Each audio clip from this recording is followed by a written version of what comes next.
Hello internet.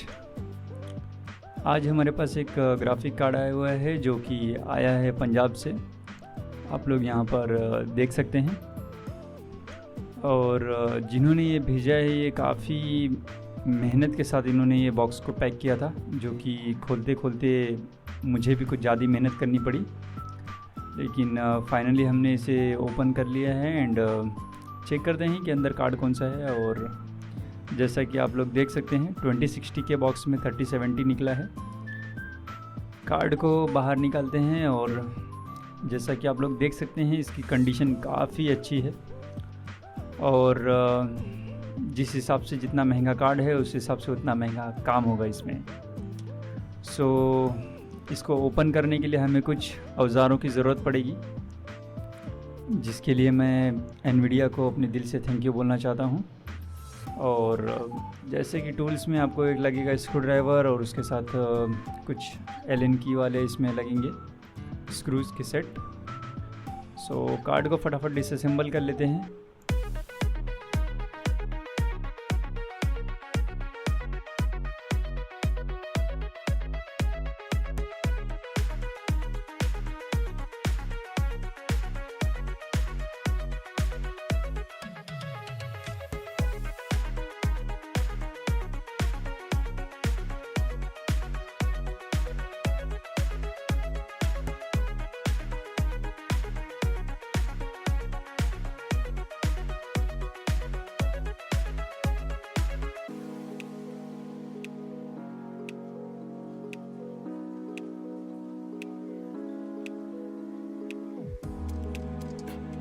User का कहना ये था कि जब से उन्होंने ये कार्ड लिया है तब से इसको कभी ओपन नहीं किए थे और क्लीन नहीं किए थे, क्योंकि मुझे ही ओपन करने में इतना टाइम लगा तो मैं समझ सकता हूँ कि यूज़र को करने में कितना टाइम लगेगा। अच्छा हुआ सर आपने ओपन नहीं किए, थैंक यू। फटाफट इसके जो रेजिस्टेंस हैं वो मेज़र करते हैं कि हमारे 12 वोल्ट 3.3 वोल्ट एंड जितने भी वोल्टेजेस हमारे ग्राफिक कार्ड में बनते हैं वो शॉर्ट है कि नहीं, उसके लिए चेक कर लेते हैं। जितना भी हमारे कॉइल से वो ओके हैं, लेकिन ये हमारी जो 12 वोल्ट की रेल है एक्सटर्नल पावर सप्लाई की वो हमें शॉर्ट दिखा रही है। चेक करते हैं, मैं दिखाता हूँ आप लोगों को मैं कहाँ चेक कर रहा हूँ। और कार्ड की जो कंडीशन है वो इंटरनली भी काफ़ी बेहतर है। यहाँ पे जो रजिस्टर R लिखा हुआ R005 यहाँ पे ही मैं चेक कर रहा था। ये एक्चुअली इनपुट CLR रजिस्टर रहता है जो कि हमारे 12 वोल्ट को मॉनिटर करता है। चेक करते हैं। और उससे पहले हम लोग कार्ड को क्लीन कर लेंगे और फिर उसके बाद हम लोग इसके रेजिस्टेंस चेक करेंगे कि ये हमें कहाँ शॉर्ट दिखा रहा है।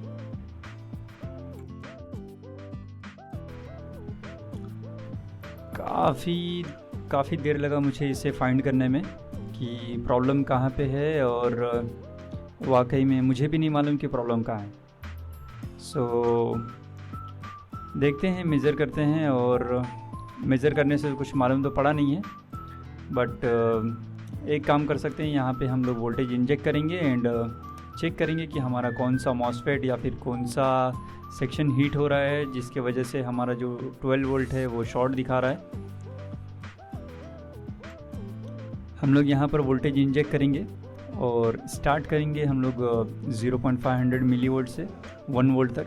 उससे ज़्यादा हम लोग नहीं दे सकते। अगर देंगे तो क्या होता है, किसी केस में हमारा अगर मॉसफेट शॉर्ट है तो वो डायरेक्ट आगे वोल्टेज पास कर देता है और हमारा GPU ख़त्म हो जाता है। काफ़ी मेहनत करने के बाद आप लोग देख सकते हैं यहाँ पर ये जो टेम्परेचर मीटर है मेरा वो 30 दिखा रहा है और बाकी उसकी जगह पे 29 दिखा रहा है। ये देखिए, मैं एक बार आपको वापस से मेजर करके दिखा देता हूँ। ये हमारी जो 12 वोल्ट की लाइन है ये शॉर्ट है, और ये ही जो मॉसफेट है ये भाई साहब ये जो हैं वो ख़राब है। तो हम लोग इसे फटाफट निकाल लेते हैं बाहर और फिर चेक करेंगे हमारा शॉर्टिंग ख़त्म होती है या नहीं।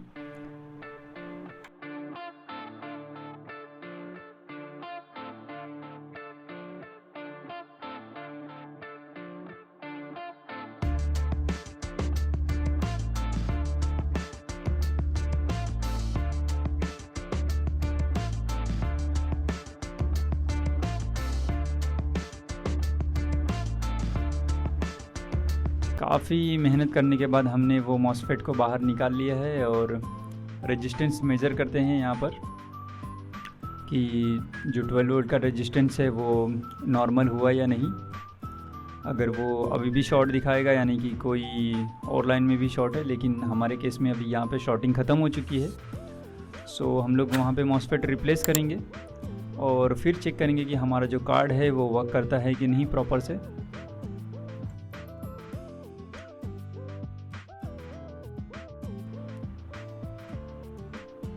यही वो भाई साहब थे जो ख़राब हो चुके हैं। सो इन भाई साहब को हमने निकाल लिया है, इसे रिप्लेस करते हैं। और ये आप लोग देख सकते हैं जो लेफ़्ट साइड में है हमारा वो है जो इसमें मॉसफेट लगा हुआ था, वो जो राइट साइड में है वो अभी हम इसमें लगाने वाले हैं सिर्फ टेस्टिंग के लिए।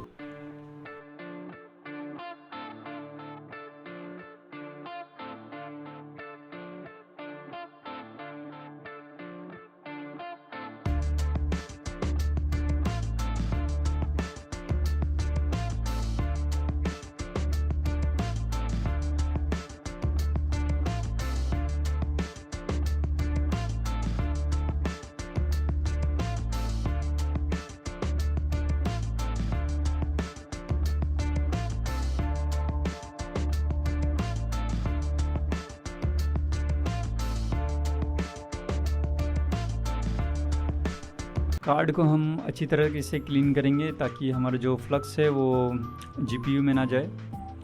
सो उसके वजह से भी प्रॉब्लम हो जाती है, कभी कभी काम आता है कुछ और करने के लिए और हो कुछ और जाता है। सो इसका काफ़ी ख्याल रखें और उसको अच्छे से काफ़ी क्लीन करें।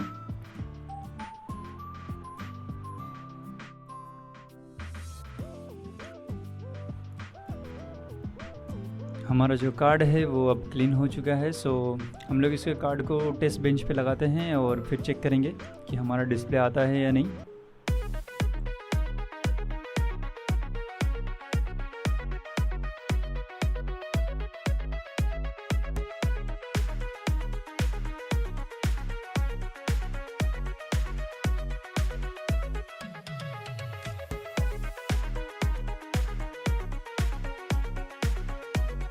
यहाँ पर एक प्रॉब्लम हो गई थी कि जो मेरा जो पुराना वाला मदरबोर्ड था उसमें मैंने इंटीग्रेटेड ग्राफिक इनेबल किया था, जिसके वजह से वो जीपीयू का ग्राफिक नहीं दे रहा था। सो फिर मैंने दूसरा मदरबोर्ड पे जब इसको टेस्ट किया तो हमारा, जैसा कि आप लोग देख सकते हैं, हमारा जो डिस्प्ले है वो आ चुका है।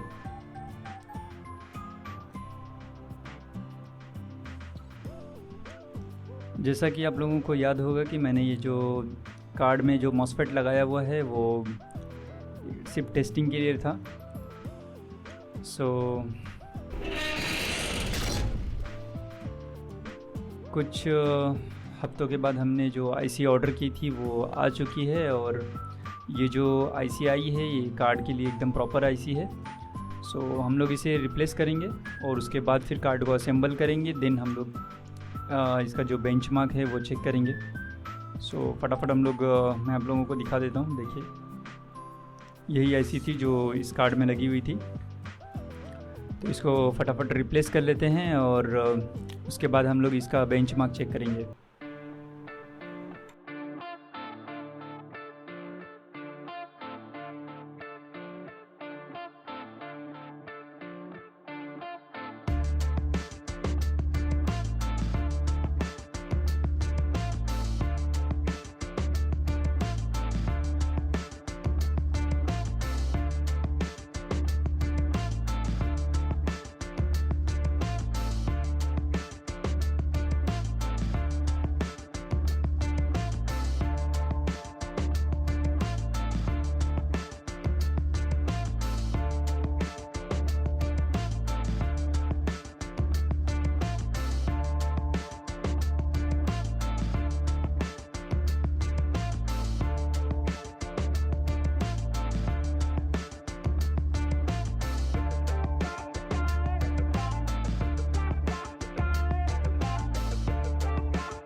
हमने जो ऑर्डर किया था मॉसफेट वो हमने इसमें प्रॉपर तरीके से लगा दिया है और कार्ड का रेजिस्टेंस आप लोग देख सकते हैं जो हमारी एकदम प्रॉपर है। सो कार्ड को हम लोग असेंबल करते हैं। ये बेचारा काफ़ी दिन से डिसअसेंबली मोड में ही था। जिन औज़ारों का इस्तेमाल हमने इसे डिसअसेंबल करने के लिए किया था, उसी औज़ार का इस्तेमाल हम लोग इसे असेंबल करने के लिए करेंगे। सो फटाफट इसको असेंबल कर लेते हैं।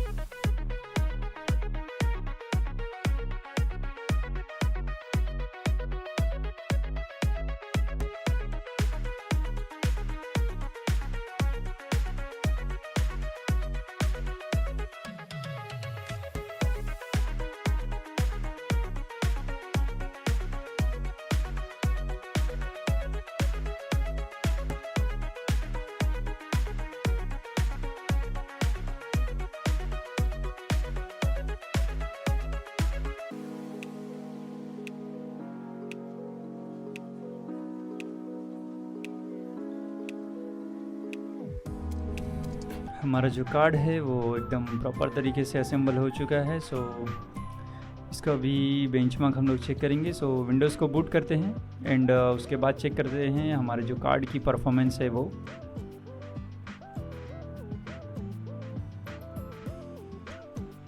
हमारा जो कार्ड है वो ड्राइवर पिक कर लिया है, और जैसा कि आप लोग देख सकते हैं यहाँ पर, आपको GPU में दिखा देता हूँ मैं। यहाँ पर देखिए हमारा जो कार्ड है वो प्रॉपर तरीके से एकदम वर्क कर रहा है। और रन करते हैं इसमें कुछ टेस्ट।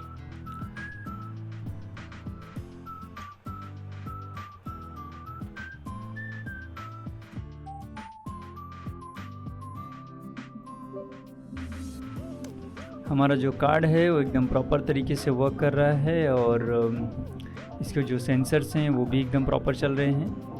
जैसे कि इसमें आप लोग GPU के हॉटस्पॉट देख सकते हैं वो भी, एंड मेमोरी वगैरह का जो क्लॉक है वो भी एकदम प्रॉपर वर्क कर रहा है, एंड बोर्ड का जो TDP है वो भी एकदम प्रॉपर है। सो अगर आप लोगों को कोई ग्राफिक कार्ड के रिगार्डिंग कोई इशू है या फिर कोई क्वेरी है तो आप लोग मुझे कांटेक्ट कर सकते हैं।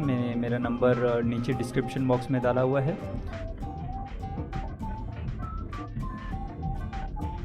आई होप कि जो मेरी वीडियो है आप लोगों को पसंद आई होगी। अगर मेरी वीडियो आप लोगों को पसंद आई है तो प्लीज़ मेरी वीडियोस को लाइक करें एंड चैनल को सब्सक्राइब करें। सो मिलते हैं नेक्स्ट वीडियो में। Thank you.